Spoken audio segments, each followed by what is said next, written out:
Buenas noches, comunidad educativa. Gracias por acompañarnos en un webinar de Docente al Día. Esta noche vamos a conversar sobre una temática relevante, útil, que nos interesa a todos: las neurociencias y su contribución al bienestar socioemocional docente y el aprendizaje.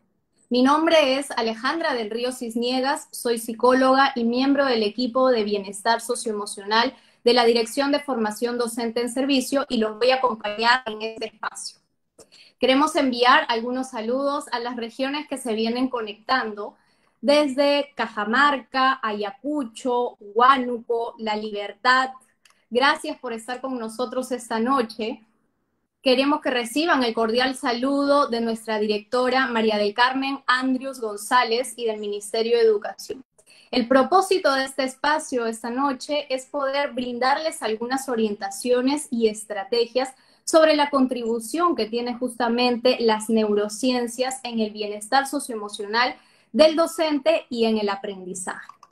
Por eso esta noche me acompaña un destacado experto. Él es Gustavo de Elorza Felbor, licenciado en Tecnología Educativa, especialista en Educación y Nuevas Tecnologías, especialista también en Neuroeducación, máster en Educación, doctor en Tecnología Educativa y certificado en el programa Líderes del Aprendizaje por la Universidad de Harvard.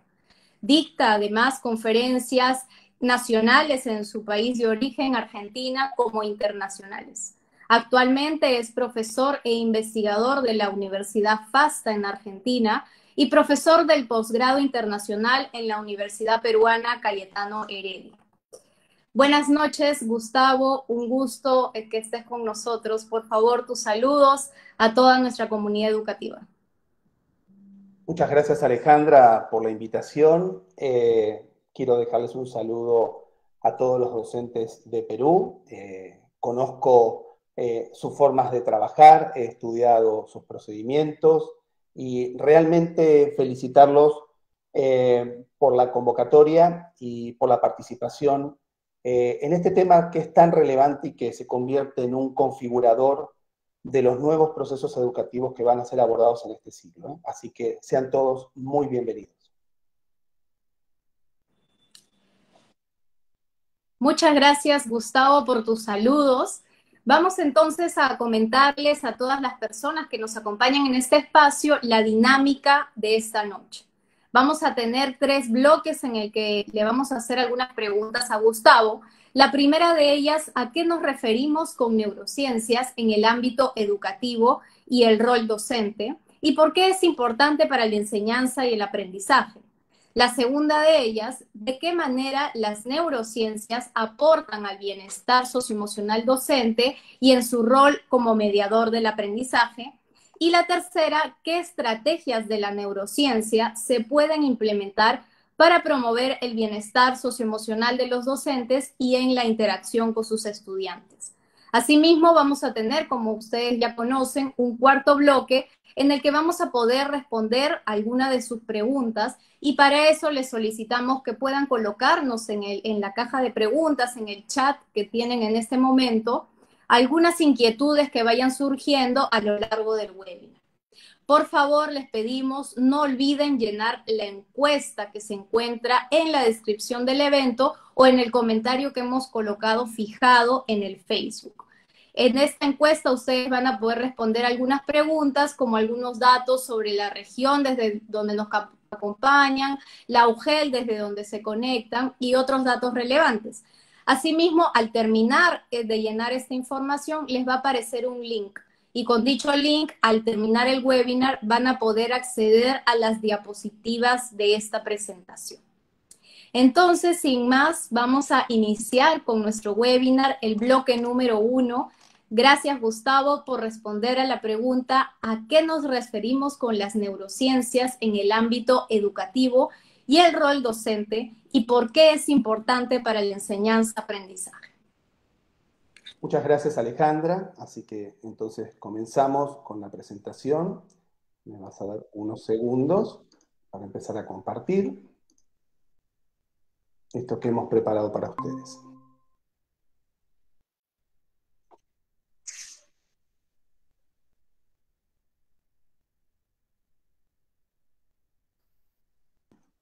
Ok, comenzamos, retomamos, ahí está. Muy bien.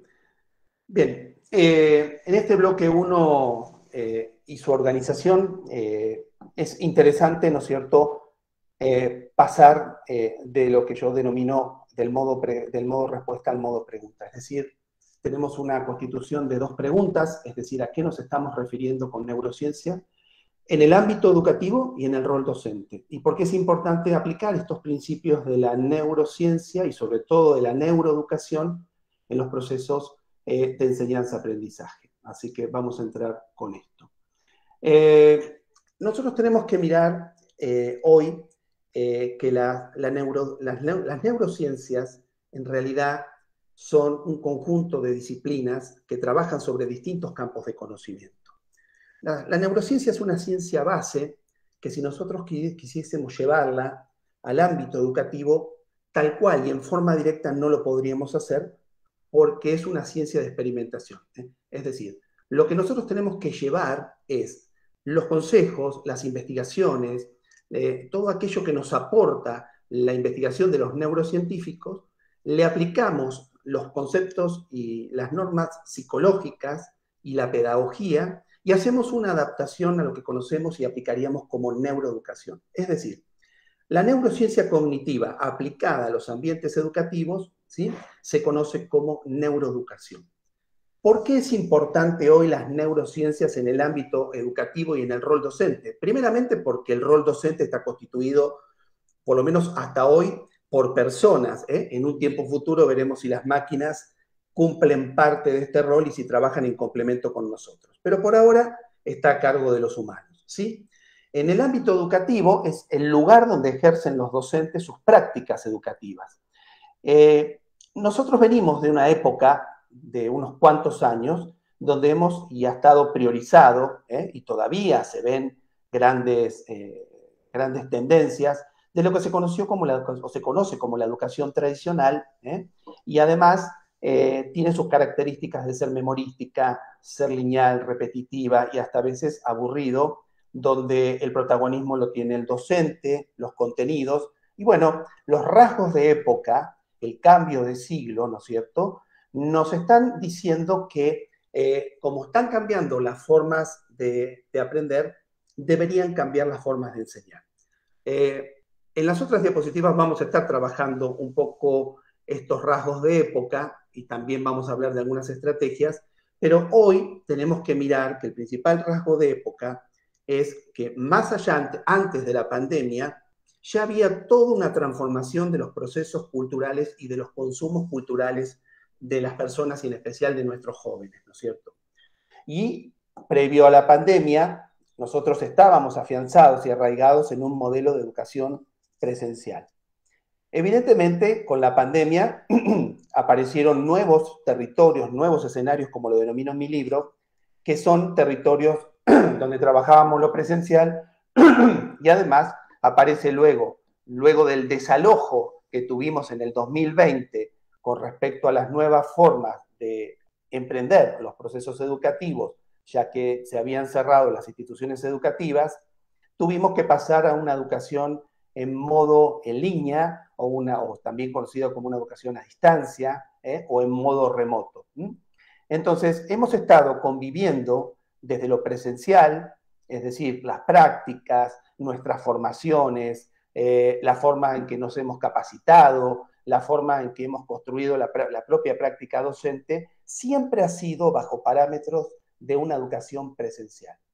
De la noche a la mañana, los docentes todos, en toda la región, en especial en Argentina, fuimos desalojados de la escuela presencial y nos encontramos un día lunes, ¿sí?, en que no teníamos forma de contactar a nuestros estudiantes. Entonces, evidentemente, fallaron los sistemas de capacitación, fallaron todas las perspectivas con respecto a qué sucedería en el caso de que hubiese escenarios en los cuales no se pudiera dar clase presencial. Evidentemente no le habíamos prestado atención y tuvimos lo que tuvimos, ¿no? De la noche a la mañana, como digo, los docentes nos encontramos sin capacitación, sin conocimiento, sin formación, sin poder tomar decisiones pedagógicas con respecto a conocer las características de la educación en línea y intentamos, ¿no es cierto?, replicar en una suerte de virtualizar la presencialidad, intentamos desarrollar procesos que llevábamos en la presencialidad, pero en ambientes en línea y con la tecnología que teníamos a mano, que tampoco era una tecnología experta o idónea para desarrollar procesos educativos en entornos virtuales. Así que bueno, un poco esto lo vamos a ir desarrollando, pero aparece ahora, post pandemia, porque hay que ponerle, más allá de que Europa esté nuevamente pensando en cerrar sus fronteras, en volver a guardar a las personas, tenemos que empezar a pensar que de la experiencia de la práctica presencial y de la experiencia frustrante, irritante, con muchos miedos, que tuvimos como docentes que enfrentar en capacitarnos, en la utilización de nuestros medios tecnológicos, tratar de averiguar, de investigar por nuestra cuenta qué cuestiones podíamos hacer en la educación en línea. Toda esa experiencia del 2020 y lo que va del 2021, junto a la experiencia que tenemos en lo presencial, emerge un nuevo territorio que se conoce como territorio de educación híbrida. La tendencia a nivel mundial es sí trabajar de acá en adelante en entornos y en territorios de educación híbrida. La educación híbrida va a tomar lo mejor de la presencialidad con ciertas adaptaciones en las prácticas docentes, en la priorización de contenidos en los diseños curriculares, en las formas metodológicas de abordar por lo menos el diseño de actividades y metodologías propuestas para promover y potenciar, ¿no es cierto?, todas estas cuestiones que tienen que ver con enseñar, aprender y evaluar, no dejemos la evaluación afuera, y tomaremos lo mejor que nos ha brindado de la experiencia que ya tenemos, porque hoy la tenemos, de qué cosas nos funcionaron a nosotros en línea y qué cosas no nos funcionaron. Entonces, mezclando esos dos territorios, surge un tercer territorio. Recuerden esto, es una tendencia para los próximos años en educación de trabajar sobre educación híbrida.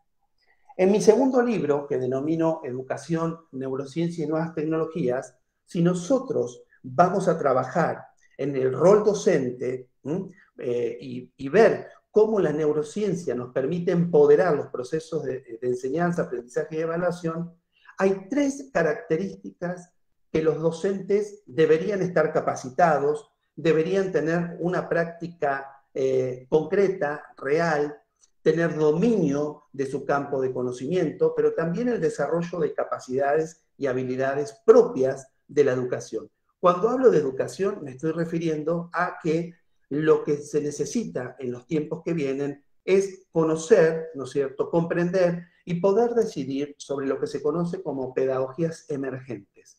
Por ejemplo, una pedagogía emergente que importa desde la neurociencia en el proceso de enseñanza-aprendizaje tiene que ver con la clase invertida, tiene que ver, ¿no es cierto?, con aprendizajes basados en pensamiento, tiene que ver con enseñar a pensar, tiene que ver con la implementación de las neurociencias, en específico de la neuroeducación. Es decir, si nosotros vamos a desarrollar procesos neuroeducativos, es decir, conocer, comprender y decidir prácticas educativas que faciliten cómo aprende un cerebro que aprende, sobre todo en la sociedad de la información y el conocimiento, evidentemente tenemos que saber, tenemos que estar capacitados y tenemos que tener el sentido de poder tomar decisiones, tanto en el área de las nuevas tecnologías como en el área de la neuroeducación. Entonces, esta nueva tríada educativa que les estoy mencionando tiene que ver con un proceso de la educación ampliando, empoderando y capacitando a los docentes y dentro de los ámbitos educativos, sobre todo en la manifestación de su rol para crear prácticas educativas que tengan que ver con el uso y aplicación de las pedagogías emergentes. En cuanto a la neuroeducación, hay que desarrollar distintos tipos de estrategias. Hoy vamos a mencionar algunos, estrategias neuroeducativas que hagan que el cerebro se sienta cómodo, que sea ameno, que sea directo de acuerdo a cómo él aprende, cómo aprende el cerebro. Leslie Hart dice que si alguien intenta diseñar un guante, no lo puede hacer si no conoce cómo es una mano. Paradójicamente, los docentes en Argentina y seguramente en toda la región, hemos estado diseñando prácticas educativas sin conocer cómo aprende un cerebro que aprende. Es decir, sin conocer mínimamente, porque no nos han formado en nuestras carreras de docente, no hemos visto muchas cuestiones relativas a cómo se conforma un cerebro, cómo aprende, cuáles son sus características, cuáles son los mejores modos y metodologías para presentar información, cuáles son las verdades universales de un cerebro que aprende, y sobre todo, con esto voy cerrando el primer bloque, qué cuestiones de las nuevas tecnologías a nosotros en el 2020, por una experiencia personal, porque nos ocupamos nosotros, porque investigamos, porque hicimos un esfuerzo de tipo colectivo, ¿qué fue lo que descubrimos en las nuevas tecnologías? Y acá aparecen dos cuestiones. De las nuevas tecnologías sacamos que tuvimos que primeramente manejar y conocer y comprender la utilización instrumental de las tecnologías. Pero no termina ahí, porque el verdadero iceberg, la verdadera forma del iceberg, lo que realmente necesitamos es una formación, una capacitación en cómo aplicar desde la neuroeducación las perspectivas pedagógicas y didácticas cuando utilizamos nuevas tecnologías en los procesos de enseñar, aprender y evaluar.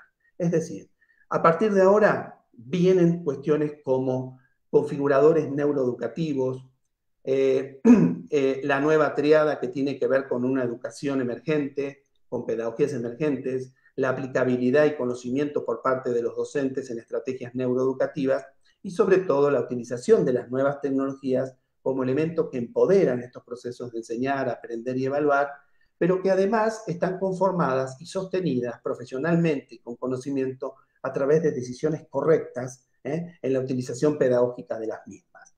Creo que esto es un poco a qué nos referimos con neurociencia, vuelvo a repetir, a los propósitos de la neuroeducación, cuando es aplicado, sobre todo en el ámbito educativo, que este ámbito educativo está conformado por la función y el rol docente, que es quien lleva adelante los procesos de enseñanza-aprendizaje y que es quien dirige, ¿no es cierto?, toda esta cuestión, porque el rol docente dentro de un ámbito educativo, cuando lleva procesos de enseñanza, aprendizaje y evaluación, consiste en asegurar la comprensión. El cerebro va a recordar todo aquello que comprenda. Lo que tenga que memorizar sin sentido lo va a olvidar en el corto plazo. Entonces, el proceso tiene que ser un proceso de comprensión y el docente en su rol, desde la neuroeducación y las nuevas tecnologías, debe dedicarse a crear espacios de aprendizaje y verificación de estos tipos de comprensión a través de los tipos de pensamiento.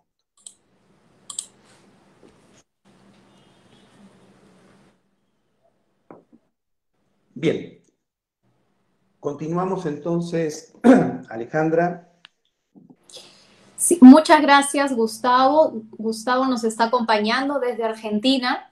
Él es docente y es especialista en neuroeducación. Justamente acaba de respondernos a la pregunta a qué nos referimos con neurociencias en el ámbito educativo y cuál es el rol del docente y por qué es importante para este proceso de enseñanza-aprendizaje, ¿no? Recuerden que ustedes pueden acceder a las diapositivas para aquellas personas que tal vez han ingresado un poco después que ha iniciado este webinar, llenando el link que aparece en el comentario que ha sido fijado en el Facebook, sea si están desde el portal Perú Educa o desde el Facebook del Ministerio de Educación.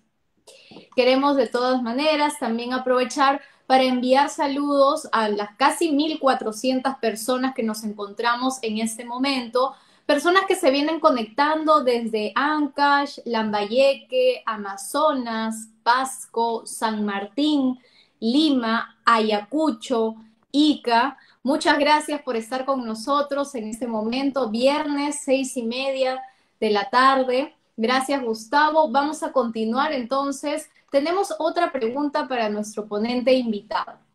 En este segundo bloque vamos a trabajar y por favor te pido, Gustavo, puedas aclararnos de qué manera entonces las neurociencias aportan al bienestar socioemocional docente y en el rol que tiene el docente también de mediador del aprendizaje. Muy bien, excelente, Alejandra. Bien, vamos a trabajar un poquito este concepto, ¿no?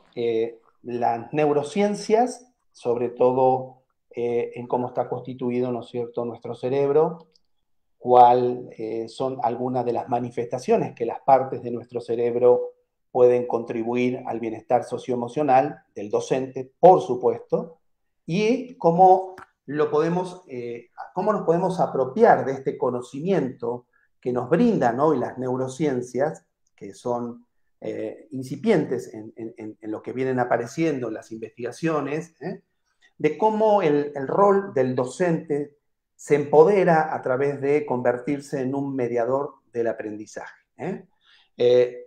Y acá tenemos que mirar algo, tenemos que tener cuidado en la palabra mediador porque es la correcta, para no confundirla con alguien que transfiere información o datos, que eso lo vamos a abordar ahora en breve.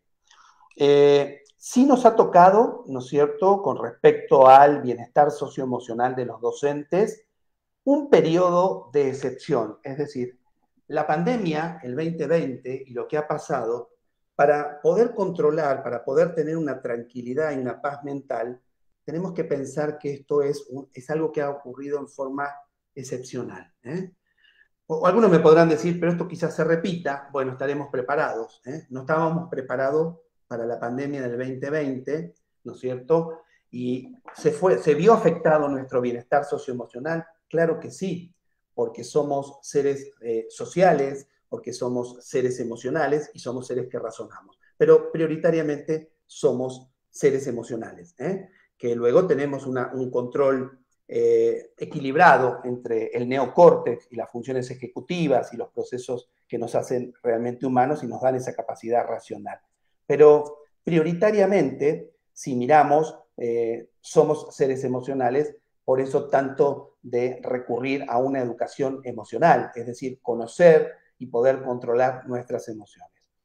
No podemos hablar de bienestar socioemocional si nosotros no conocemos los contextos recurrentes. ¿Qué pasó en el 2020? Bueno, se vieron temas muy marcados con el tema de la salud, el tema de la enfermedad y el tema de la pérdida. No es nada menor esto, ¿no es cierto? En el tema de la salud y de la enfermedad y de la pérdida, sucede algo. Aparece un pequeño virus muy potencial que se mueve de manera surrepticia. En los primeros tiempos no se tenía ningún tipo de información. Eso es algo terrible para el cerebro que constantemente está buscando patrones, evitando las situaciones de alerta y amenaza, y el cerebro se queda tranquilo cuando tiene cierta tranquilidad con respecto a lo que está sucediendo en un contexto. Pero acá, a nivel mundial, las personas, los seres humanos, entramos como en un frenesí, en una desinformación, y recuerden esto, como no sabíamos cómo estaba configurado el COVID, cómo era que se contagiaba, la información que un día nos decían, al otro día era otra, eso realmente nos desorientaba y realmente el docente cuidaba su salud, lo mismo que los alumnos y las familias. Después, aquellos que tuvieron, bueno, la mala racha de contraer el COVID, ¿no es cierto? Evidentemente trajo modificaciones en los senos familiares, en los senos laborales. Por supuesto, ni hablar de aquellos que lamentablemente sufrieron pérdidas, prácticamente casi todos de los que estamos acá, en un grado más cercano o en un grado más lejano, conocemos o tenemos a alguien de relación en el cual hemos sufrido una pérdida, ¿no es cierto?, por el tema del COVID, con lo cual eso generó, ¿no es cierto?, digamos, algo inestable para el cerebro, pero tiene que ver por la falta del conocimiento. Luego apareció la promesa de las vacunas y la vacuna en realidad, si lo miramos sociológicamente, no era la esperanza de curarnos de la enfermedad, sino que un poco la vacuna nos devolviera la vida que teníamos antes. Eso es un concepto que hay que tenerlo en cuenta. Ante estos escenarios de salud, enfermedad, pérdida, contextos recurrentes, amenazas, el cerebro comenzó a tomar una escalada que tiene que ver, ¿no es cierto?, con una inestabilidad emocional, a lo cual se le sumó esto que decía en el bloque anterior, ¿no? ¿Cómo hacemos ahora cuando nosotros toda nuestra formación y nuestras prácticas educativas y el tiempo que tenemos de experiencia como docente lo hemos transitado y lo hemos desarrollado, ¿no es cierto?, en escenarios de presencialidad. Ahora no podemos volver a la escuela, ni siquiera podemos tener un contacto con nuestros estudiantes para tratar de explicar algunas cuestiones que habíamos planificado, que queremos lograr. Entonces nos encontramos que tenemos que hacer y echar mano de las tecnologías. Algunos en su gran mayoría no las manejaban. Sí las manejan socialmente para sus cuestiones personales, pero no las manejaban con sentido educativo, sentido pedagógico.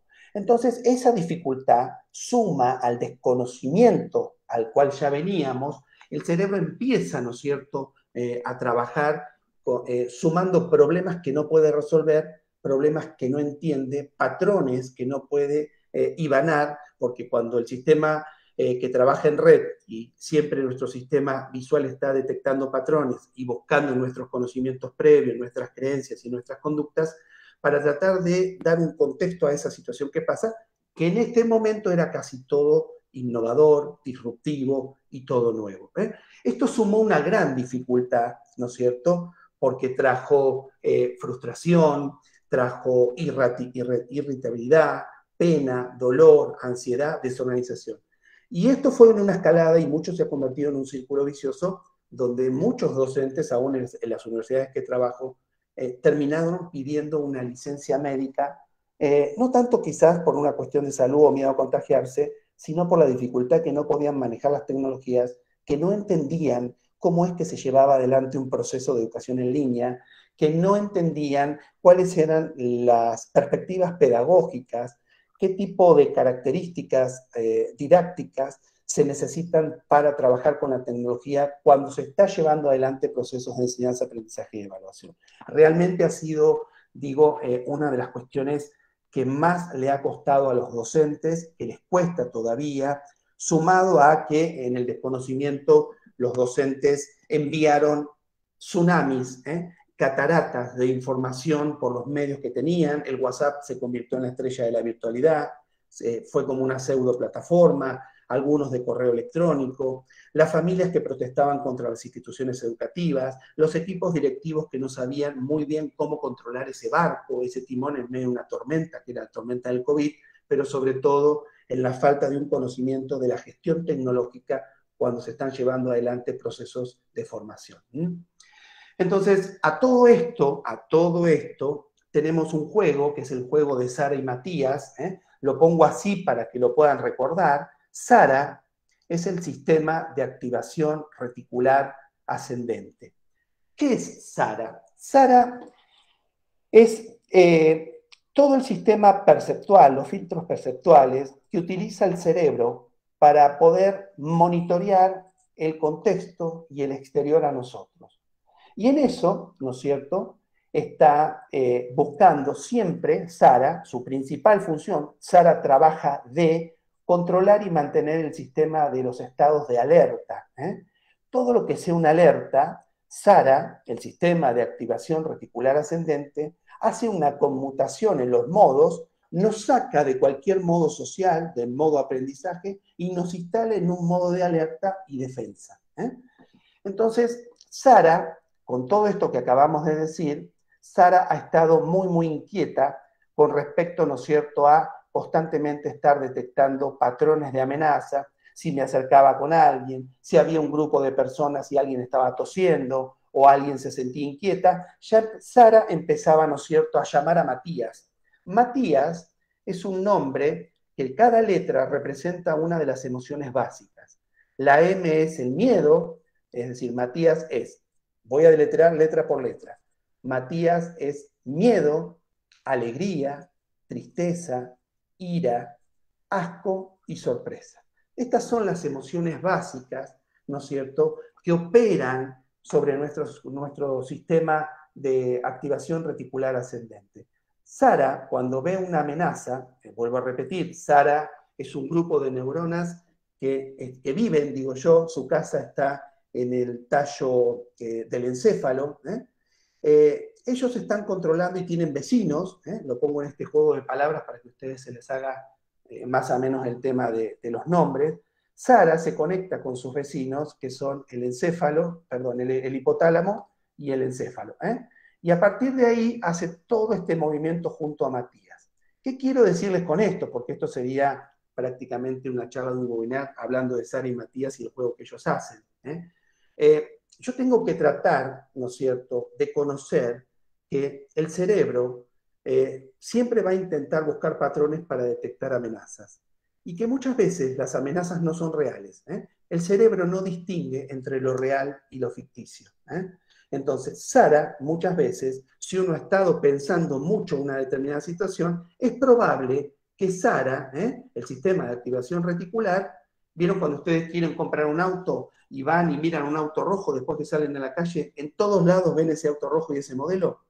Bueno, es porque Sara lo ha identificado y ha puesto su atención en un objeto determinado. Cuando se combina con Matías, puede ser un proceso muy positivo, como por ejemplo la alegría y la sorpresa, para poder ser utilizado como mediador del aprendizaje, porque si el docente en sus actividades incorpora el combustible, como aprende el cerebro, que es la sorpresa, el juego, el desafío, la visualidad, como vamos a ver ahora en un ratito, van a ver que recuperan inmediatamente el foco atencional de sus estudiantes.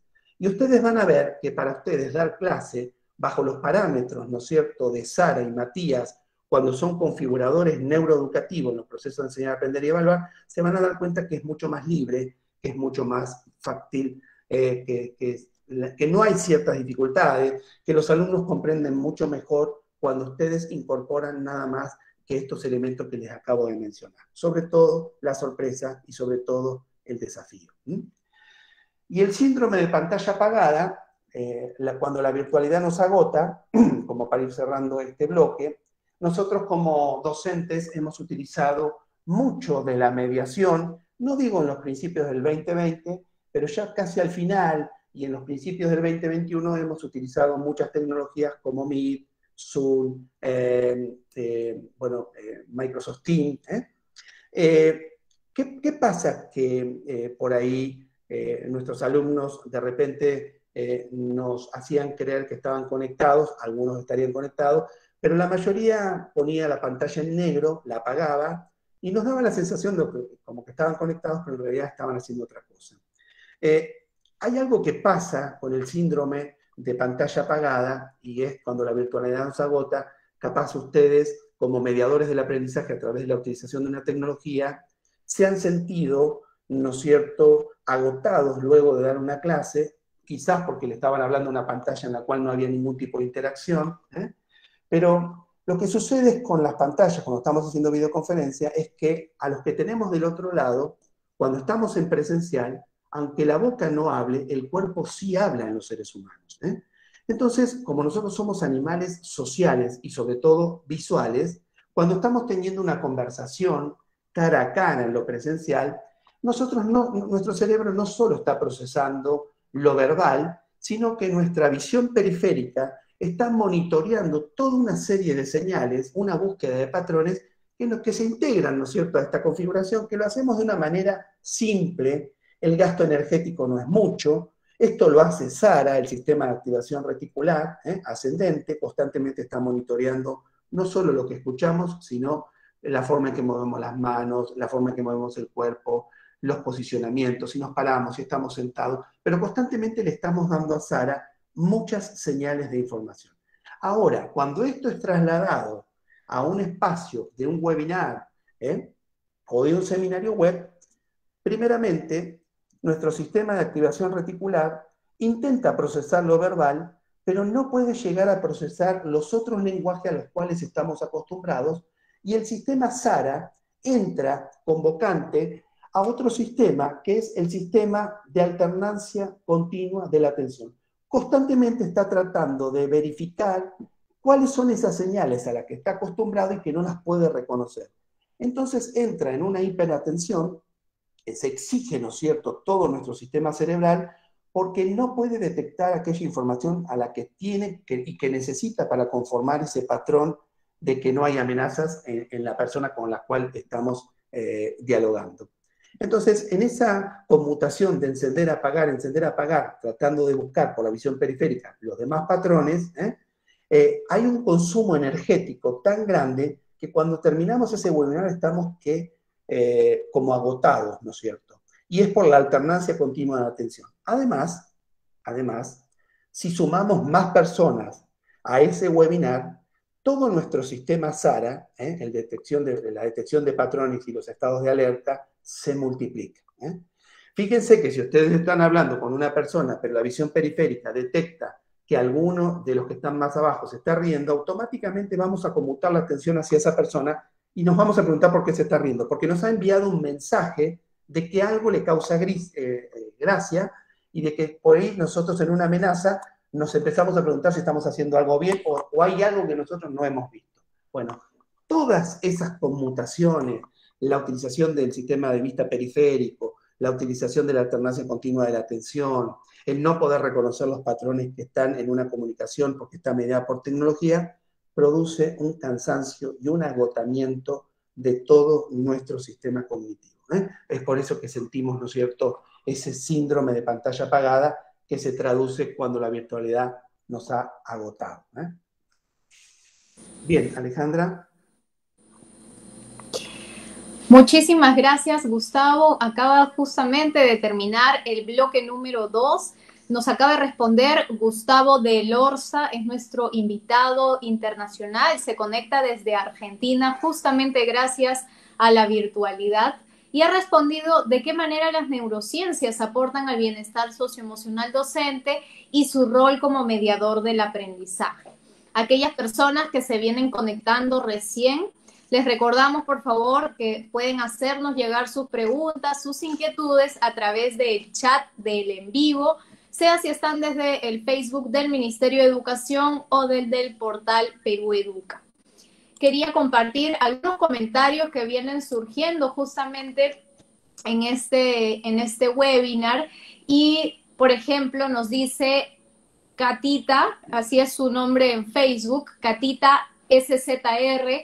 Estos temas son muy interesantes porque nos sirven como una orientación para poder manejar algunas situaciones que hasta hoy no entendíamos el por qué sucedían. ¿No? Muchísimas gracias por compartirnos también tu sentir. Seguramente hay algunos otros docentes que también han percibido eso y también es un poco el propósito del día de hoy, poder ir resolviendo sus dudas y que ustedes también puedan llenarse de más información, puedan captar todos estos datos que estamos presentando el día de hoy. Vamos entonces a ingresar a nuestro tercer bloque. Por favor, Gustavo, nos gustaría nos puedas justamente compartir, y he visto algunos comentarios que justo iban en esta línea, qué estrategias de la neurociencia se puede implementar para promover el bienestar socioemocional de los docentes, pero también en la interacción con sus estudiantes. Excelente, gracias, Alejandra. Bien, acá vuelvo a repetir, el tema es muy interesante, como dice Catita, y el resto seguramente estarán opinando algo parecido. Es muchísima la información. Hay tres formas en que el cerebro aprende, por lo menos esto anótenlo en algún lado. El cerebro aprende cuando conoce, primeramente debe conocer, luego que conoce puede y comprende, es el segundo paso, y luego que ha conocido y comprendió, puede decidir. Es decir, si ustedes van a crear, ¿no es cierto?, dentro de las interacciones, una clase, un proceso de enseñanza, aprendizaje y evaluación, tengan en cuenta de diseñarlo de esta manera. Permitan que sus estudiantes primero conozcan el tema, hagan indagaciones, no tengan miopía de la suposición, no supongan nada, no supongan que porque tienen una franja etaria determinada, estos alumnos ya deben conocer ese contenido. No corran ese riesgo. Es mejor preguntar, es mejor interactuar, es mejor crear una pregunta que permita negociar sentido y significado. Cuando ustedes generan esto, están creando un ambiente de aprendizaje considerado bajo en el nivel de amenaza. Recuerden esto. Cuando hay una amenaza, el cerebro desconecta. El cerebro reptil, donde habita Sara, y el sistema límbico, donde están las emociones, desconectan al neocórtex, el cerebro racional, lo desconectan, apagan esa red neuronal integral y pasan del modo aprendizaje al modo defensa, al modo alerta. y empieza toda una generación de neurotransmisores a cambiarse. Cuando estábamos en una generación de aprendizaje, estábamos generando oxitocina, estábamos generando dopamina, serotonina, todos neurotransmisores que potencian los aprendizajes y sobre todo que influyen sobre la memoria. Cuando aparece un estado de amenaza, se cambian los neurotransmisores, hay una desconexión y se empiezan a generar otro tipo de neurotransmisores como el cortisol, la adrenalina, la noradrenalina, que son todos unos neurotransmisores que van a trabajar sobre el sistema nervioso y van a trabajar, ¿no es cierto?, a poner al cuerpo y al cerebro en modo defensa. Dilatación de pupilas, aceleramiento del ritmo cardíaco, aumento de la respiración, aumento en la musculación, aumento en la fuerza de concentración sobre las piernas. Todo esto tiene que ver que si yo tengo alumnos en un entorno de amenaza, no porque les vamos a disparar o los vamos a herir con un arma, pero sí la condición en que el tono con que ustedes se dirigen, el tono siempre anticipa contenido. Recuerden esto, si nosotros queremos modificar las conductas de nuestros estudiantes, no vayamos a las conductas, vayamos a sus creencias, porque las creencias, las conductas siempre son la consecuencia directa de lo que creen. Entonces, indaguen por ahí. Deben crear ustedes entonces para facilitar, para poner los procesos de enseñanza-aprendizaje y no morir ustedes en el intento desgastando energía, estresándose, frustrándose, volviéndose fuera de una clase irritables porque no lograron el propósito o la intencionalidad educativa que tenían. La mejor estrategia que les puedo decir es creen un ambiente de aprendizaje que sea resonante. Es decir, un ambiente, cuando es resonante, es un ambiente que está bajo en el nivel de amenaza, es alto en el nivel de desafío, pero siempre con ayuda. Javier Onrubia habla de la ayuda ajustada. Mantengan una distancia con sus alumnos, estudiantes, donde no maten la autonomía, que estén tan cerca que le maten la autonomía, ni tan lejos donde ellos sientan el abandono, porque el abandono a ellos les ponemos un desafío, pero si no los asistimos, si no tenemos una cierta personalización del acompañamiento que queremos hacer, ellos van a sentir que no pueden, que están solos, que no hay a quien preguntarle y sobre todo que no van a poder resolverlo y eso los va a traer, los va a poner en modo frustración. Cuando el cerebro se pone en modo frustración, lo considera una amenaza y se va, no vuelve a aquello que lo frustró. Entonces ahí tenemos una pérdida muy grande de aprendizaje. Y por supuesto, en estos entornos resonantes son lo contrario a los entornos amenazantes.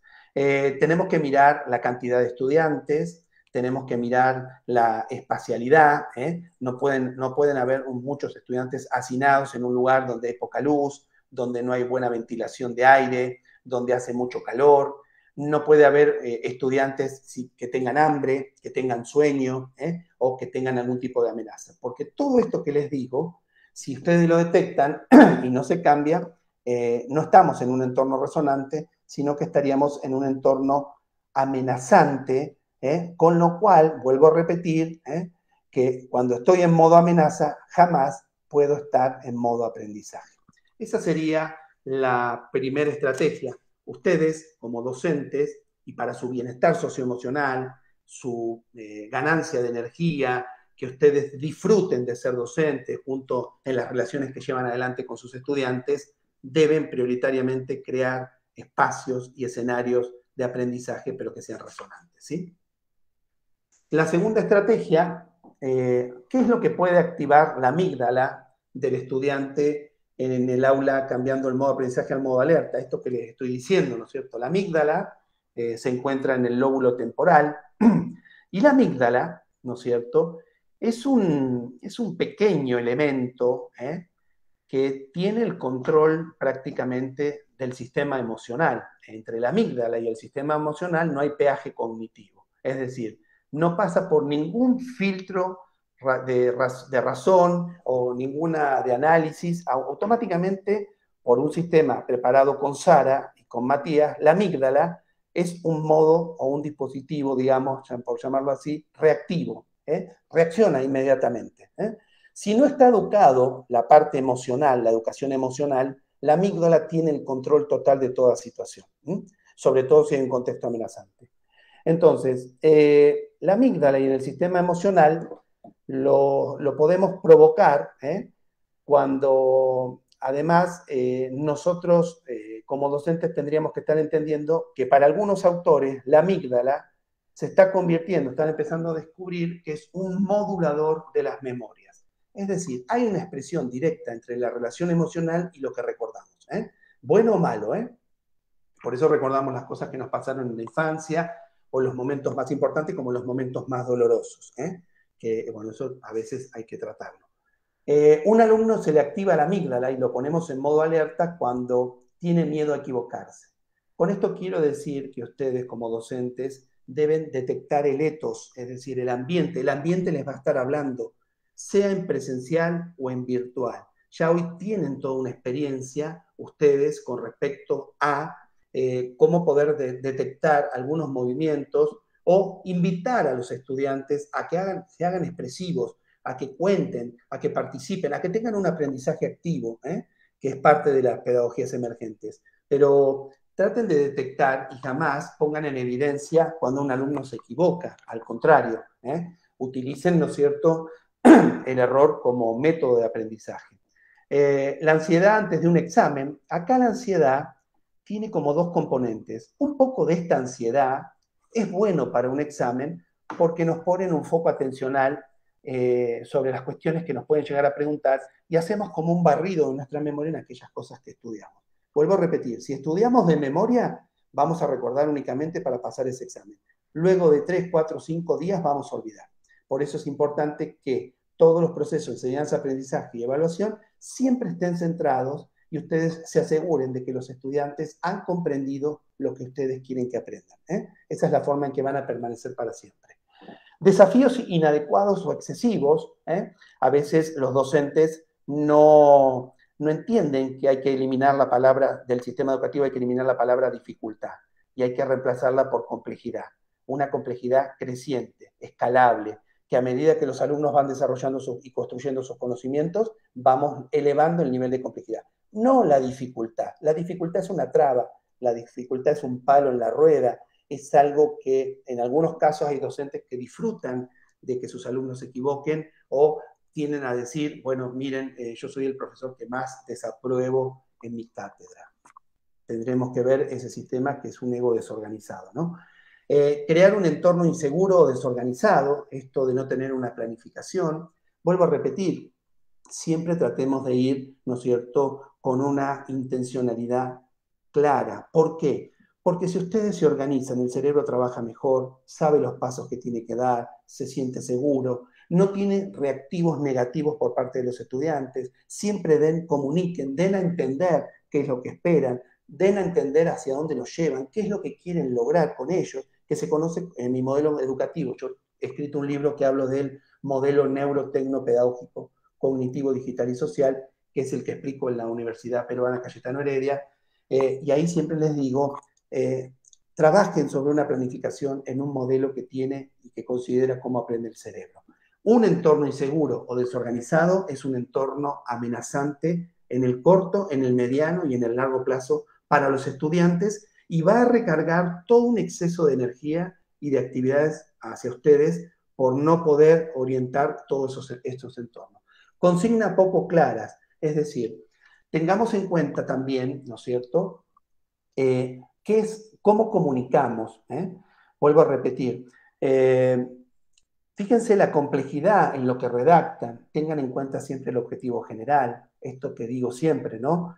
¿Qué quieren que los estudiantes aprendan? ¿Cómo quieren que los aprendan? ¿Con qué? ¿Con qué instrumentos?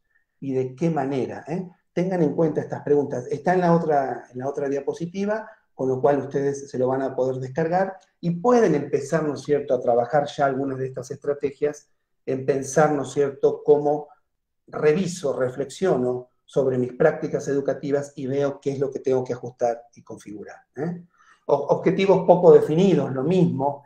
Tengan en cuenta, a veces los docentes ponemos objetivos, pero que se los estamos escribiendo o definiendo como si lo fuera a leer un académico o otro docente. No. Dejen saber a sus estudiantes, comuniquen qué es lo que están esperando de ellos y háganlo a través de los objetivos, pero expresados en un lenguaje más natural y que ellos puedan entender. Y si tienen alguna duda, lean con ellos juntos y aclaren qué es lo que ustedes están tratando de decir. Se van a dar cuenta que muchos entendieron otra cosa. Miedo al ridículo, esto lo sufrimos todos.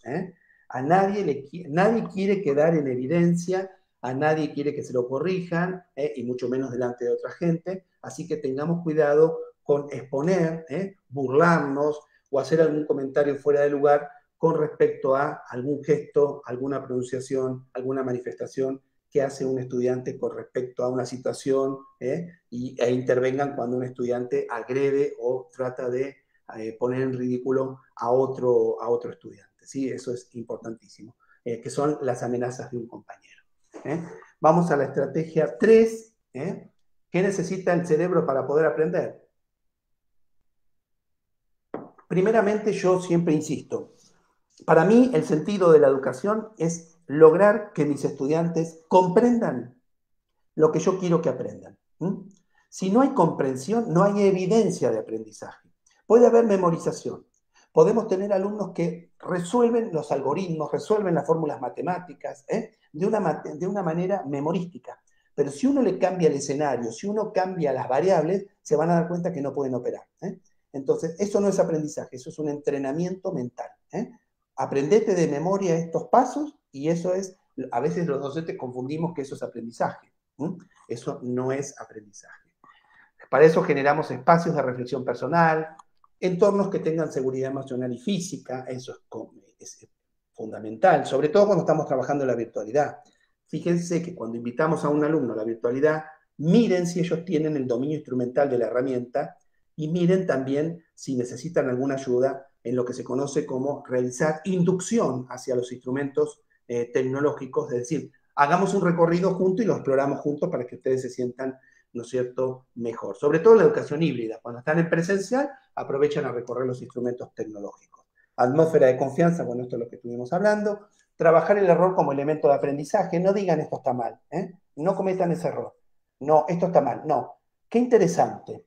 ¿Cómo llegaste a este resultado? A ver, contame o contanos cuáles son las formas en que vos viste para llegar a este resultado. Y después corrijan, diciéndole, ¿qué pasaría si probás de esta otra manera? ¿Llegarías al mismo resultado? Entonces ahí lo inducen, ¿no es cierto?, a que él considere y tenga otra perspectiva, contemple otra perspectiva y modo de aprendizaje diferente. Contar historias desafiantes y motivadoras. Esto mueve mucho porque activa en la mente lo que se conoce como modelización. Es decir, es una forma directa de llevar al cerebro a una situación que él conoce, y lo hacemos a través de una historia y a través de una motivación, que pone en práctica la amígdala, acuérdense, que tiene la llave de las emociones. Y si tiene la llave de las emociones, tiene la llave de los aprendizajes y del recuerdo de los aprendizajes. Objetivos claros y bien definidos y enseñar a pensar. Es decir, ¿qué son los tipos de pensamiento? No digo que le digamos en qué tienen que pensar, no estoy diciendo eso. Enseñarles a pensar. Por ejemplo, miramos un video, 4 minutos, bueno, quiero que observen y que describan lo que han observado. Y automáticamente, como docente, creo un espacio, un territorio, para que los estudiantes pongan y muestren evidencias de que han comprendido la intencionalidad educativa que yo he llevado al aula como profesor.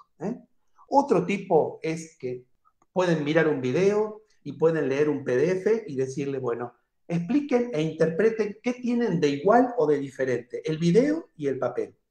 Hagan comparación entre lecturas. Otro que a mí me gusta mucho es mirar un video, lanzar una pregunta disparadora, por eso hay que pasar del modo respuesta al modo pregunta, mucho más al modo pregunta, y decirle, bueno, ahora quiero, en grupo o en forma individual, quiero que razonen dándome evidencias. Cuando ustedes le ponen la pregunta, que se contesta mirando el video, cuando ellos elaboran la respuesta, le dicen, fantástico, fulanito, fantástico, menganito. Ahora decime, dame razonamiento, dame evidencia de por qué lo que estás diciendo lo tendríamos que aceptar. Y empieza todo un debate, una relación de negociación de sentido y significado muy, muy interesante. Considerar distintos puntos de vista es otro de los tipos de pensamiento. Formular conclusiones, interrogar si soy capaz de interrogar, y distinguir entre argumentos y prejuicios. Imagínense que todo el sistema educativo de Perú trabajara sobre mover indicadores cognitivos, conocer, aplicar, decidir, diferenciar, reconocer, y además utilizadora de los disparadores cognitivos, qué, cómo, por qué, cuándo, para qué, de qué manera, y utilizara los tipos de pensamiento, todos estos tipos de pensamiento, más que priorizar la memorización del contenido. Realmente sería brillante la capacidad mental y el desarrollo cognitivo que ustedes lograrían con esos estudiantes. Y ni hablar si lo hiciéramos a lo largo de todo el sistema educativo en un proyecto de articulación y coordinación entre niveles. Estrategia 4. La enseñanza y el aprendizaje basado en el desarrollo de actividades. Por lo menos en mi modelo y en los modelos de otros colegas, ya los contenidos no son el centro, sino que son las actividades. Porque son las actividades las que me van a llevar a buscar el contenido, sea en papel, sea en libro o sea en internet. Entonces, esta actividad es la que me dispara mi intencionalidad educativa, la que pone de manifiesto el qué quiero lograr, cómo lo voy a lograr y para qué. El diseño de actividades, recuerden esto, tiene que tener contexto, un contexto del estudiante. Y hoy tenemos que determinar dos tipos de contexto de un estudiante. Nuestros estudiantes tienen un contexto presencial, pero también tienen un contexto virtual. Hay un contexto en la virtualidad que ellos transitan, se manifiestan en lo cotidiano. Hay que saber cuál es ese contexto de nuestros estudiantes. Las actividades tienen que tener sentido, es decir, ¿para qué lo voy a hacer? Y significado, ¿por qué es importante que yo haga esta actividad? Bueno, esto tiene que ver con ustedes, con la mediación del rol docente. Para esto son las nuevas formas que yo dije. Si cambiaron las formas de aprender, deben cambiar las formas de enseñar. Sea en presencial, sea en educación en línea, o sea en lo que viene, la educación híbrida. El combustible cerebral para las actividades son el juego, la sorpresa, la motivación, el desafío y la visualidad. No dejen de lado lo visual. No dejen de lado el aprendizaje activo, porque tiene que ver con esto. Y por último, desarrollar actividades basadas en el modelo DAS. Deletreo DAS. La D, desafío. Siempre planteen un desafío. Al desafío hay que llevar a lograr resolver el desafío por medio de una acción o acciones. Y esas acciones me tienen que llevar a la solución. Eso es DAS. A su vez, cuando yo planteo el desafío, estoy liberando en mi cerebro un neurotransmisor que se conoce como dopamina. La dopamina me pone en un estado de actividad interesante que me moviliza a querer resolver, ¿no es cierto?, este desafío, porque así fuimos creados, o sea, así estamos genéticamente. Cuando hay un desafío, nos vamos a mover hasta que lo podamos resolver. Entonces, el desafío que planteo en la actividad, lo que está generando es dopamina. El hecho de ponerme a resolver, que es la acción, va a generar otro neurotransmisor en mi cerebro, que es la adrenalina, que es aquello que yo necesito junto con la dopamina cuando hay un desafío para poner en acción aquello de la búsqueda de la solución. Y la S de solución genera serotonina, es otro neurotransmisor, que es cuando ustedes tuvieron un desafío y pensaron, lo miraron de un lado, lo miraron del otro, y cuando encuentran la solución, ¿qué es lo que sintieron? Bienestar, placer, satisfacción. Bueno, esa serotonina, el efecto que ustedes sienten, es que además de producir un estado de felicidad, la serotonina tiene la capacidad de bajar los niveles de adrenalina para que no quede intoxicado el cuerpo, porque la adrenalina es buena en ciertos momentos y de a pocas gotas, digo yo. Así que traten de plantear actividades que estén basadas en el desafío, que el desafío involucre acción o acciones, y que esas acciones obviamente tengan una solución. Es decir, creen actividades desafiantes pero no frustrantes. Ok, listo Alejandra, con esto estaríamos. Obviamente esto es información, habría que tener varios webinars para poder profundizar en cada uno de los temas, pero bueno, bienvenido sea esta primera etapa. Así es, Gustavo, muchas gracias por tu ponencia. Como mencionamos al inicio de este webinar, vamos a tener un cuarto bloque para poder responder algunas de las preguntas que ya nos han ido haciendo llegar a través de este chat en vivo. Okay. Está con nosotros y nos va a acompañar también para poder responder sus inquietudes. El doctor Gustavo Delorza nos acompaña desde Argentina. Muchas gracias, Gustavo. Voy a hacerte llegar la primera pregunta de Miguel Calderón Castañeda. Él nos dice, una consulta. ¿cómo retomar o restablecer la estabilidad emocional? ¿Cómo restablecer a Sara, nos dice, o qué hacer? Bien, es muy buena pregunta. Cuando Sara se activa, volvemos a mencionar para los que ingresaron más tarde, Sara es el sistema de activación reticular ascendente, que es nuestro sistema que nos permite vincularnos con el medio exterior, es decir, es aquel sistema que siempre va a estar en modo, monitoreando el modo alerta, y cuando entramos, ¿no es cierto?, en una situación o detectamos un patrón de amenaza, vuelvo a decir, ¿real o imaginario? Porque a veces tenemos amenazas que son imaginarias, no son reales. Pero como el cerebro no distingue esto, tenemos que, como conocemos a Sara, Sara va a estar convocando inmediatamente al sistema emocional, y el sistema emocional va a estar convocando al disparo de neurotransmisores. Así como dije recién en la actividad, cuando hay adrenalina, cuando hay una amenaza y se genera adrenalina, primeramente tengo que ver que realmente la amenaza, si es real, no ponga en jaque mi vida. O sea un peligro, un incendio, un accidente, o un riesgo de muerte, o un riesgo de enfermedad, evidentemente tengo que reaccionar, porque si no estaríamos como locos. Si viendo una amenaza, no nos inmutamos. Pero en el caso que es una situación en que por ahí discutí con un colega, me sentí frustrado, las cosas no me salieron, lo importante es, en Sara, llevar actividades que generen serotonina, es decir, una caminata, concentrarnos, realizar meditaciones, activar los sistemas de respiración, beber mucho líquido, escuchar música. Estas son cuestiones que nos hacen configurar a nuestro cerebro de una manera, digamos, un poco como un artilugio para salir de ese estado de amenaza, que muy bien dice este docente, y que lo que no debo permitir es quedar instalado en esa amenaza, porque luego la amenaza de real le voy a empezar a fabricar información con el cerebro, y qué pasa si esto se complica acá, y si pasa aquello, y entro en un círculo vicioso que nunca salgo. Y luego de ahí empiezo a caer en una depresión o en un distrés, que es lo peor. Listo. Muchísimas gracias por responderle a Miguel Calderón Castañeda. Tenemos la siguiente pregunta de Guillermo Salazar.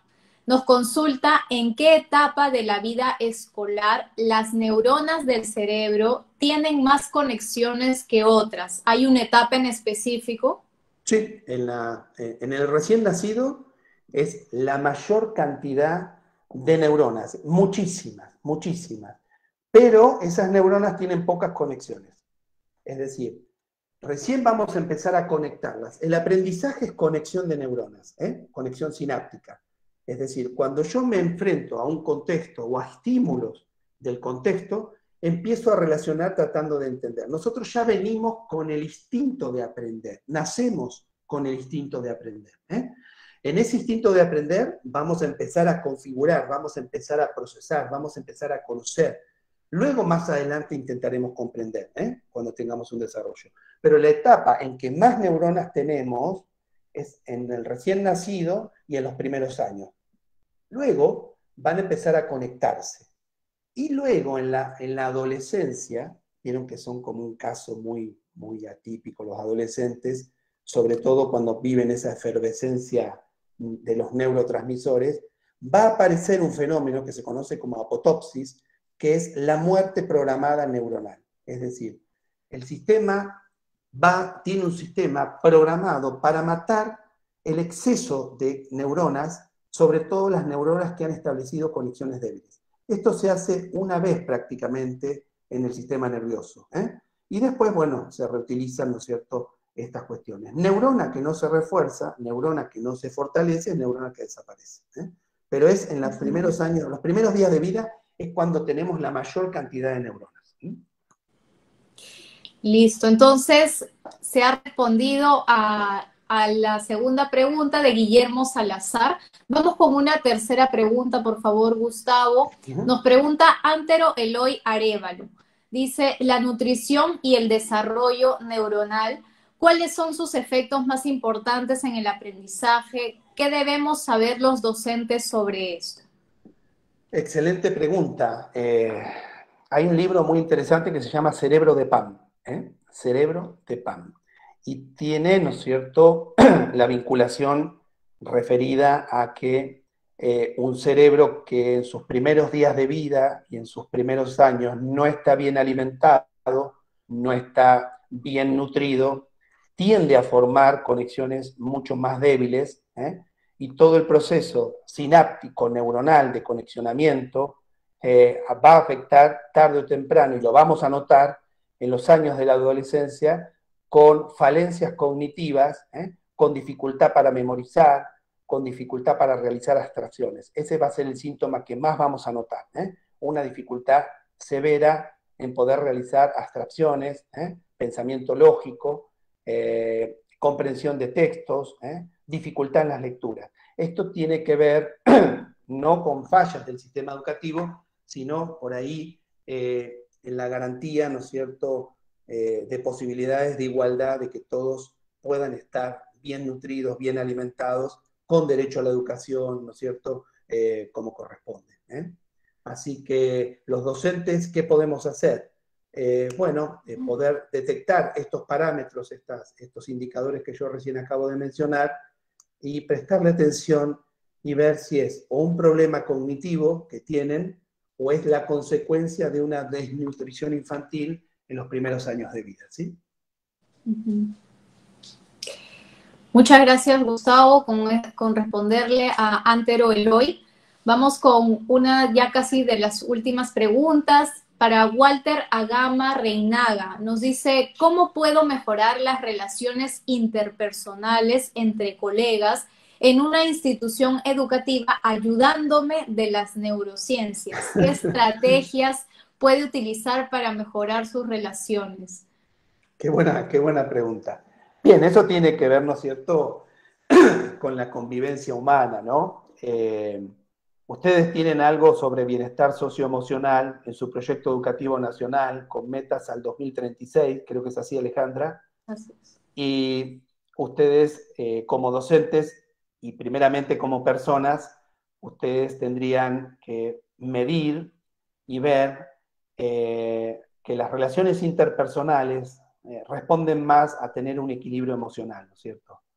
Que ese equilibrio emocional lo que va a promover es la convivencia social. Cuando yo promuevo o entiendo formas de reaccionar sobre la convivencia social, ¿no es cierto?, me aparece una capacidad que es la de lidiar con los retos diversos, es decir, el reto como desafío personal, académico, profesional, y sobre todo la convivencia humana, ¿no? Y por eso último, ¿no es cierto?, cuando yo tengo ese equilibrio emocional, que sé dónde estoy parado, me conozco cómo actúo, determino cuáles son mis creencias en base a una ética, a entender al otro, no justificarlo, entenderlo, y no está mal retirarme o no hablar con algunas personas que manifiestan ciertos grados de violencia verbal, simbólica, ¿no es cierto? Voy a hacer de esta manera una contribución al bienestar colectivo, ¿no? Y a veces decirle la pregunta, ¿no? Cuando tengo un colega que es insistidor, que es punzante, que es tajante en sus comentarios, decirle simplemente, seguro que tenés un problema, ¿en qué te puedo ayudar? ¿Cómo te podría ayudar? Entonces me cambio el modo. No respondo una agresión con otra agresión, sino con una posibilidad de ayudarte. Y hablándolo, ¿no? Los procesos comunicativos, ¿sí? Entiendo que este docente debe tener alguna de estas, o debe estar viviendo alguna de estas situaciones con respecto a, por ahí, una mala comunicación. A veces las personas, cuando no están en un equilibrio emocional, bueno, ahí está Matías y Sara haciendo de las suyas, ¿no?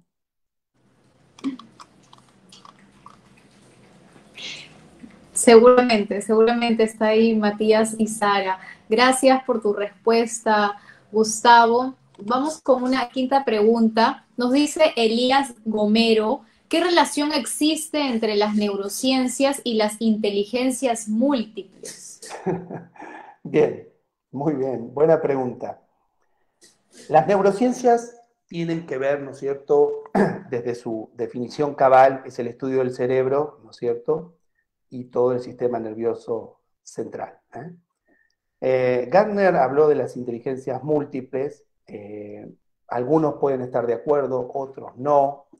Yo creo que el tema de inteligencias múltiples debería entrar en un proceso de revisión, sobre todo a la luz de los conocimientos que empiezan a arrojar las neurociencias y la neuroeducación. Pero a mí me parece que la inteligencia en sí es una sola. No la puedo dividir ni en 7 ni en 8. Puedo dividirla si quiero como manifestaciones, pero no puedo decir que un alumno, por tener más desarrollado una inteligencia espacial, a él le tengo que dar más ejercicios de actividad espacial. Si, voy a coincidir con Garner en el sentido, aunque es profesor de Harvard, si las inteligencias las vamos a mirar no como divisiones, sino como manifestaciones de una única inteligencia, yo coincido. Pero no trabajemos un tipo de inteligencia porque detectamos que un estudiante tiene esa, o prioriza o predomina. Es decir, trabajemos todas las manifestaciones de la inteligencia, todas, pero para todos los estudiantes, entendiendo como que todos pueden desarrollar ese tipo de inteligencia. Si vos me preguntás, yo voy más por el modelo de inteligencia de Harvard. En Harvard se habla de una inteligencia que sea crítica, que sea creadora, ¿sí? Y que sea formativa. Y además en Oxford se le agrega la inteligencia contextualizada. ¿Qué significa esto? Que más allá del tipo de inteligencia, que no es tanto, porque hoy tenemos tantas definiciones de inteligencia, sino en las formas en que nosotros tenemos nuestros mecanismos creativos, creadores, formativos y contextualizados, en la cual nosotros, si cambian los escenarios, podemos tener las habilidades y competencias para operar en resolver un problema determinado. Si logramos eso, más allá de inteligencias múltiples, prefiero ir por la inteligencia que es una sola, con distintas manifestaciones. Y que si quieren, le añaden las inteligencias múltiples para entender otros tipos de manifestaciones, pero no divisiones de la inteligencia, sino una única con distintas manifestaciones. ¿Sí? Muchas gracias, Gustavo. Hay muchas preguntas, es un tema que ha causado mucho interés. Vamos a hacer una última pregunta. La hace Fiorella Meléndez Montoya y nos dice, desde las neurociencias, ¿cómo ayudar a estudiantes con problemas de adicción a los videojuegos? Bien, bien, buena pregunta. La adicción a los videojuegos o a los ciberjuegos son un rasgo de época. Es decir, muchas veces si es una patología recurrente, ya obsesiva, con una marcada tendencia digamos, a violentarse, a enfurecerse si uno le priva, ¿no es cierto?, como si fuese un síndrome de abstinencia del juego, ahí requiere, ¿no es cierto?, la ayuda inmediata de un profesional, en este caso psicólogo o psiquiatra, porque va a necesitar reemplazar los sistemas de recompensa que están produciendo esos videojuegos con terapias alternativas en la cual, ¿no es cierto?, puedan trabajar estas formas de manifestarse a través de una adicción al juego.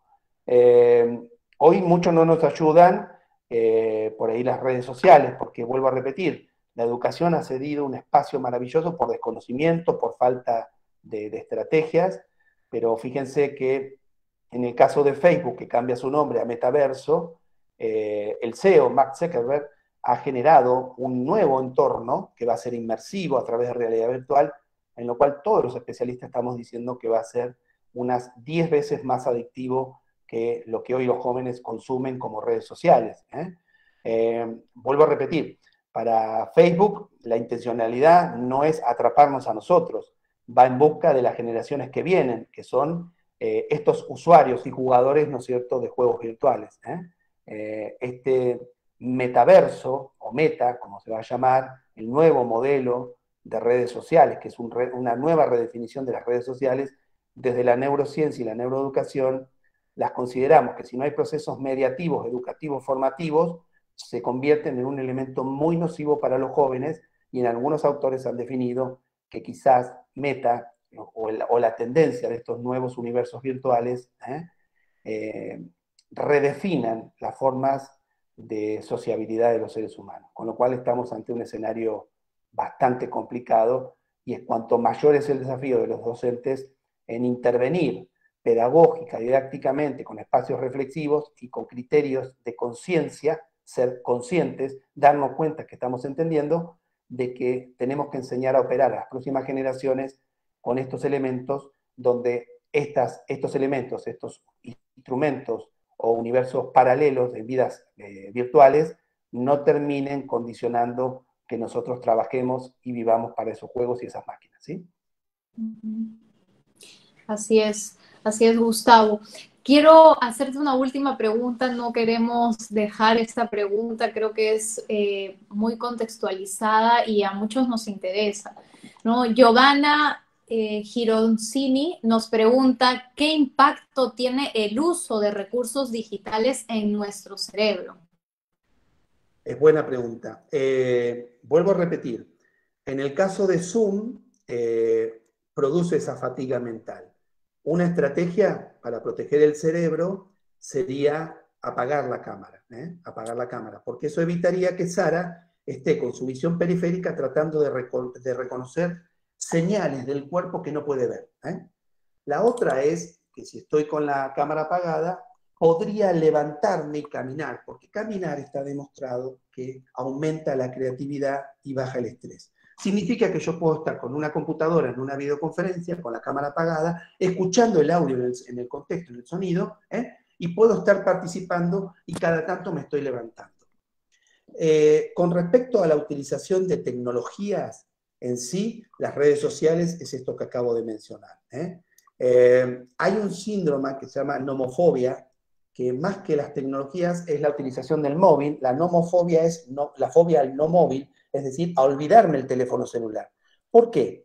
Porque estas nuevas tecnologías se han convertido en prótesis digitales culturales.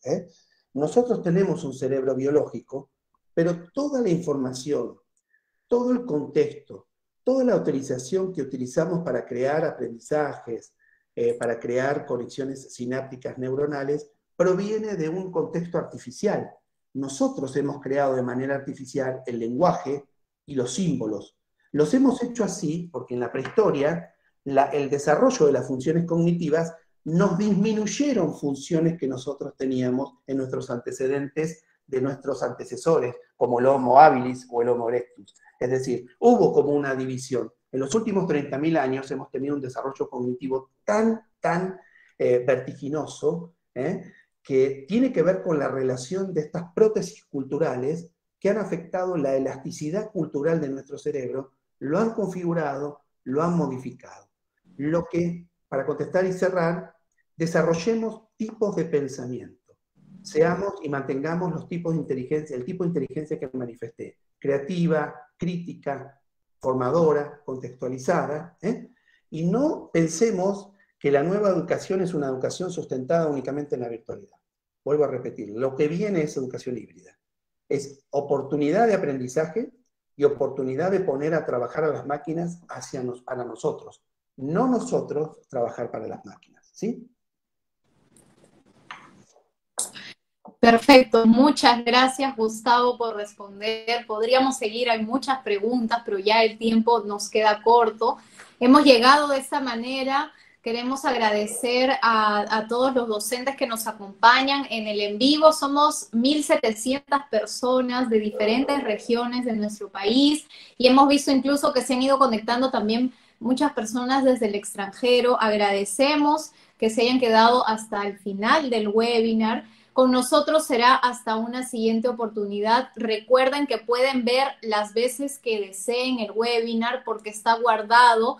Queda con este mismo enlace guardado en la plataforma del Facebook de Perú Educa y también del Ministerio de Educación.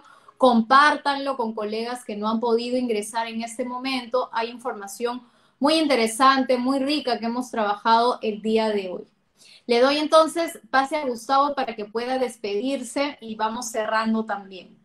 Bien, muchísimas gracias. Primeramente agradecerte, Alejandra, agradecer a las autoridades del Ministerio, celebrar y felicitar estas acciones que ustedes llevan adelante, en permitir, gracias al uso de las nuevas tecnologías, acortar distancia y poder construir conocimiento entre todos a través de una pantalla, a través de un medio, a través de una mediación. Felicitarlos, alentarlos a seguir adelante. decirles que los nuevos escenarios que se vienen, si algo conocemos del futuro que es cambiante, es disruptivo, pero algo sabemos de la educación. La educación, luego de la pospandemia, se transforma en una educación híbrida, y el nuevo neuroconfigurador del cerebro en los procesos educativos se denomina y se conoce como neuroeducación. Traten de capacitarse, investiguen, lean libros, tienen a David de Sousa, a David Bueno, Francisco Mora, Gustavo de Lorza, sus libros, Julia Schiller, ahí tienen bibliografía para que ustedes puedan seguir profundizando, y cuando ustedes quieran volvemos a contactarnos y realizaremos otro webinar. Así que muchísimas gracias, Alejandra y Andrea.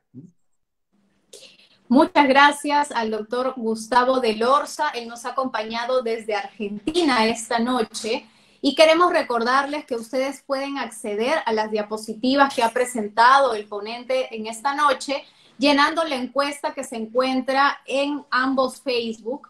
Hay un comentario fijado, ustedes pueden ingresar a ese link y van a poder acceder a las diapositivas de esta noche. Sin más, queremos agradecerle a todos los que están con nosotros en este espacio. Con nosotros va a ser hasta una siguiente oportunidad. No olviden, el siguiente viernes a las 6 de la tarde tenemos otra temática vinculada a lo pedagógico, en el que también se conversará y podremos realizar otro webinar de Docente al Día. Vamos también a recordarles algunas medidas de bioseguridad. Saben que todavía estamos con la pandemia, con el COVID-19 y tenemos que seguirnos cuidando, no podemos bajar la guardia. Es necesario que sigamos usando la mascarilla, colocándola bien, cubriendo la boca, la nariz, lavado constante de las manos con agua y jabón, al menos 20 segundos.